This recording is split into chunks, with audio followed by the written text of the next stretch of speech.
you've mentioned in Baldur's Gate that it's a very open experience. You get to choose whatever you want to do, very open-ended, and that it kind of looked old school. This is the very opposite game. Half-Life came out November 8th, 1998.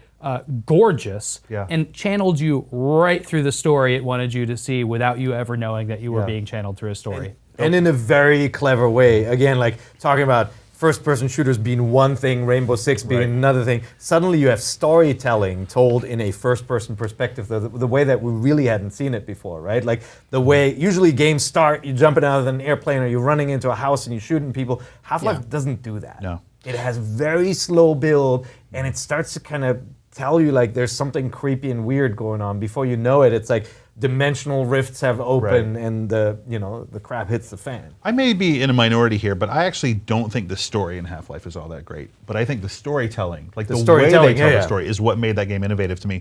Because there, as far as I remember, virtually no cutscenes in the game. No. Everything is player controlled. But you never see yourself from the outside unless you're looking in a mirror. And it starts off right away with that train ride where you're in this train car and you're just looking around. And like, I don't know what I'm supposed to do. It's a series of vignettes. Yeah. It's like, it's introducing the humor of the game, like you go by toxic waste, or it introduces the kind of danger of where you are because the computer or the announcement is talking about all these horrible outcomes. It's very Portal in that sense. It's Lovecraft. I mean, this whole weird duality. Just environmental storytelling, and certainly there's been games that have done that before, games like Super Metroid and any number of games, but it doesn't need to tell you like you're Gordon Freeman and you're going into this facility, level 1, start. Like the game just plops you in and lets you sort of figure things out or not figure things out based on how observant you are. Gordon Freeman is not really a character. I mean, he's a set of nerdy glasses and a crowbar, and that's sort of it. And I think that's what works for that game is, he doesn't try to project any of himself onto the world the way that, say, Duke Nukem would.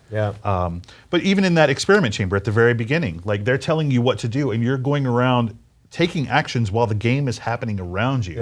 And for me, that was a very new thing because I was used to being in charge of all of the triggers, or it being really spelled out for me. But here I was like a little bit lost and a little bit bumbling at the beginning of that game. And like I really loved that. Well, and like for a while, like if you sick a new player onto it right now, they're gonna stand there, watch this thing and go like, why is nothing happening, right? You have to make things happen. It's like this puzzle, and sometimes it doesn't make 100% like sense what you need to do, like pushing the cart into the thing to cause the disaster. It's like all you're doing is going to like you trying to find something to interact with. The first thing you can interact with is like a tray that runs into a beam and opens up another dimension because you're clumsy. It's really an adaptation place to put the player in. Yeah, it's an adaptation of Peter Sellers' The Party. Like you just make things happen by accident. The alternate perspective is once you replay those games, people are, oh, hey Gordon, how are you? As you're like jumping on the console, just waiting, because the game you have to wait for the action to happen before you can move on through the theme park. If you watch Let's Plays of that now, everybody just like, because it's so much of a controllable cutscene, they're just waving the camera irritatedly back and forth and nodding and jumping around. That's how I play, especially when I play Half-Life 2. I'm just flipping objects around wildly. Yeah, when you have the gravity gun and you're supposed to be listening to someone talk, you can basically be throwing a couch back and forth. Yeah. But what was great about it is that, first of all, it does the storytelling in a first-person shooter where you wouldn't expect it. You would have expected action right from the get-go, and then when the action comes, it's really good. I mean, it's such a well-tuned game, it's really and smart, the enemies are smart.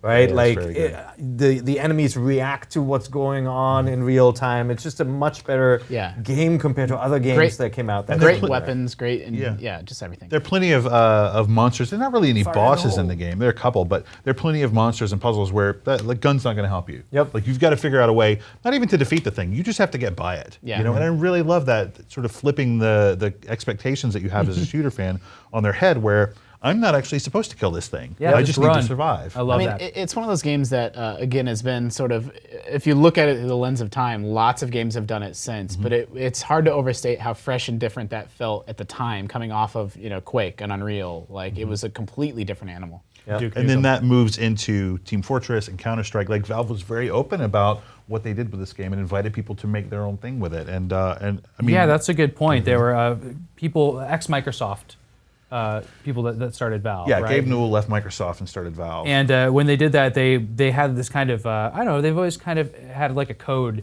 of honor where they're like, hey, we're from this community of people that share code and stuff like that, and they were really open with their engine. Though. And this was their first thing. Look where they are now. I mean, Valve is, in my opinion, look where they are now. They the don't make first games party anymore. of PC, right? Yeah. Yep. I mean, they are to PC what Nintendo or Sony or Yeah. Microsoft are to the consoles. Yeah. They don't even have to make Half-Life anymore. They're definitely not making Sadly. Half-Life anymore, apparently.